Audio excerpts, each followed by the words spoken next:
क्या आपको या आपके मोहल्ले में रात को सांस लेने में तकलीफ, सीने में अचानक से दर्द होना या रात को सोते समय सीटी जैसी आवाज आना और रात को अक्सर खांसी बढ़ जाना? अगर आपको ये सारे लक्षण दिखाई देते हैं तो आप इसे इग्नोर बिल्कुल भी ना करिए, क्योंकि ये अस्थमा के साइन भी हो सकते हैं।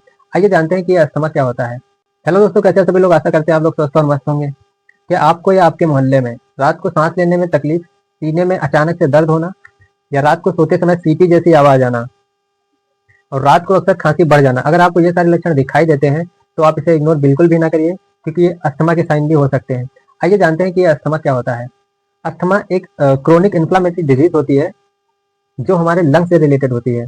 इसमें क्या होता है कि जो हमारी सांस लेने की जो नलियां होती हैं वो सूजकर सक्रिय हो जाती हैं, जिससे हमें सांस लेने में तकलीफ होने लगती है और हमें कई सारे लक्षण दिखाई देने लगते हैं। जैसे सीने में जलन होने लगती है, सांस लेने में तकलीफ होने लगती है और जो हमारा बलगम होता है वो ज़्यादा कॉस होने लगता है, बार बार खांसी आने लगती है।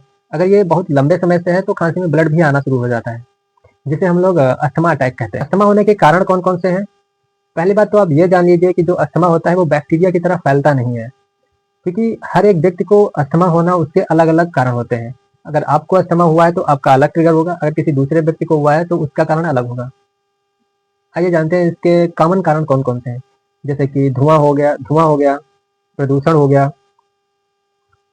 सिगरेट का धुआं हो गया, तंबाकू का धुआं हो गया और जो चिमनियाँ होती हैं उनका भी, इंडस्ट्री का, इन सब का जो धुआं होता है वो बहुत हानिकारक होता है। और जो पालतू जानवरों के जो छोटे छोटे बाल होते हैं उनसे भी अस्थमा कॉज होता है और जो ज़्यादा एक्सरसाइज करते हैं उनको भी हो सकता है और अल्कोहल से भी, अगर आप ज़्यादा अल्कोहल कंज्यूम करते हैं तो उससे भी अस्थमा होने के चांस रहते हैं।